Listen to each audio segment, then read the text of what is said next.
ઉપલેટા ક્ષત્રિય રાજપૂત સમાજ દ્વારા મામલતદારને આવેદનપત્ર પાઠવવામાં આવ્યું હતું, જેમાં પીટી જાડેજા પર જે પાસાની કાર્યવાહી થઈ છે તેમાં કિન્નાખોરી રખાઈ હોવાના આક્ષેપ થયા હતા અને પીટી જાડેજાને તાત્કાલિક છોડવામાં આવે તેવી માંગ કરવામાં આવી હતી।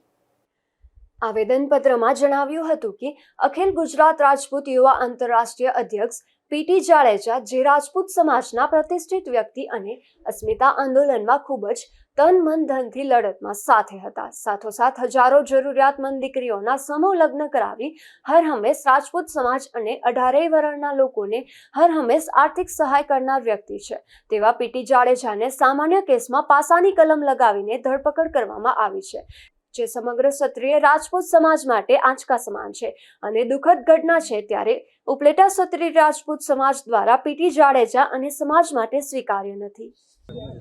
હું જયદેવ શિવાળા ગધેતર આજ રોજ મામલતદાર કચેરીએ અમે આવેદનપત્ર આપ્યું છે। એક પીટી જાડેજા આંતરરાષ્ટ્રીય યુવા અખિલ ગુજરાત યુવા પ્રમુખ એવા પીટી જાડેજા સાહેબને જ્યારે નહીં જેવી બાબતની અંદર પાસાના કાયદા લગાડી અને અચાનક એની ધરપકડ કરી છે, ત્યારે આજે અમારા તમામ ગુજરાતના ક્ષત્રિય સમાજને એક કલંકિત થાય એવું આ સરકારે એવું વર્તન કર્યું છે। જ્યારે અમારા ઘણા બધા સમાજના ઘણા આગેવાનો એને પણ આવી રીતે ફસાવવામાં આવ્યા છે, ત્યારે હવે અમારો અંત આવી ગયો છે કે ક્ષત્રિય સમાજ માટે કેમ આવો અન્યાય થાય છે। બીજા પણ ઘણા બધા ગુના છે, ઘણા બધા ગુનાની અંદર સંડોવાયેલા છે, પણ એને આવી રીતે તાત્કાલિક ધોરણે પાસાના કાગળિયા ક્યારેય કરેલા નથી। તો પીટી જાડેજા સાહેબ અમારા સમાજનો એક ગૌરવ છે, સમાજની અંદર એક એનો ભોગ છે, સમાજની અંદર એક દાતા તરીકે ભામાસા તરીકે અમારા સમાજનો એક સારું એવું કાર્ય કરે છે અને હર સમાજની અંદર જ્યારે આફૂતી આવે ત્યારે પીટી જાડેજા મોખરે હોય છે।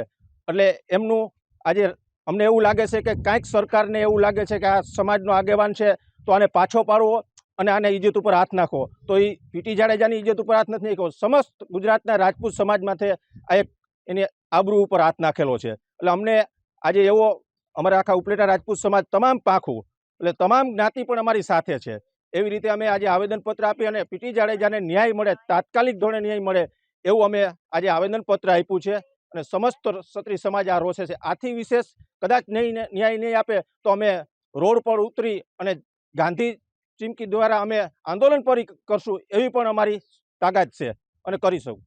હું વાળા કાકુભાઈ ગામ ચરેલિયા રાજપૂત સમાજ આજે એકતા અખંડિતતાને લઈ અને જે પીટી જાડેજા સાહેબને જે અન્યાય થયો છે એ અન્યાયને દૂર કરવા માટે અત્યારે અમે આખા રાજપૂત સમાજ અત્યારે અહીંયા આવી અને મામલતદાર કચેરી આવેદનપત્ર દેવા આવ્યા છીએ। અમે તો રાજપૂત સમાજે તો બલિદાનો આપ્યા છે, એનો ઇતિહાસ કંઈક ગવા છે અને અમે અત્યારે જે પીટી જાડેજા સાહેબને ખોટી રીતે ફસાવી અને રાત્રે જે એને લઈ ગયા એ પીટી જાડેજા સાહેબને નથી લઈ ગયા, રાજપૂત સમાજને કલંકરૂપ આ કિસ્સો તમે બનાવી દીધો છે। માટે સરકારશ્રીને હું આવેદન કરું છું, આ સરકારને એક વિનંતી કરું છું કે જલ્દી સે જલ્દી પીટી જાડેજા સાહેબને નિવૃત્ત કરવામાં આવે એવી અમારી સર્વ રાજપૂત સમાજની માંગણી અને લાગણી છે। કારણ કે आत्मसम्मान की गौरव गाथा, आत्मसम्मान की गौरव गाथा जिसने राजपूत समाज के दिल पर लिखी है वो पीटी जाडेजा साहब है, वो पीटी जाडेजा साहब है। મારું નામ ચોરાસામાં ભરતસિંહ શિવભા। આજ રોજ ઉપલેટા તાલુકાના તમામ ગામના ક્ષત્રિય સમાજના આગેવાનો એક આવેદનપત્ર દેવા આવ્યા છે, જે પીટી જાડેજા માટે અન્યાય થયો છે, જે અમારા સમાજના ભામાસા ગણો તેના માટે અડધી રાતે એને ધરપકડ કરી અને પાસાના તાત્કાલિક ધોરણે કાગળે કરીને સાબરમતી જેલમાં ધકેલવામાં આવ્યા, જે અન્યાય થયો છે અમારી માટે, એના માટે અમે ન્યાય માટે આવેદનપત્ર આપેલું છે અને અમારા ઇતિહાસ બલિદાન અમે દીધા છે। એ જોઈને સરકારને પણ કંઈક વિચારવું જોઈએ કે આ સમાજ છે એક બલિદાન દેવા વાળો સમાજ છે, એના માટે અન્યાય કરશો તો પછી બીજાનું શું। અને આ જ્યાંથી અસ્મિતા આંદોલનનું આ હાયલું છે ત્યાંથી જ અમને લોકો જે આના હારે જોડાયેલા છે એને ટાર્ગેટ કરવામાં આવે છે ગોતીને। આવું ઘણી જગ્યાએ બનેલું છે અને આ આવતા સમયમાં પણ આવું બનશે એવું મને લાગી રહ્યું છે। તો આના માટે કંઈક સરકાર વિચારે અને અમારે પાછું રોડ ઉપર ન આવવું પડે તેનો વિચાર કરી અને અમને ન્યાય આપે।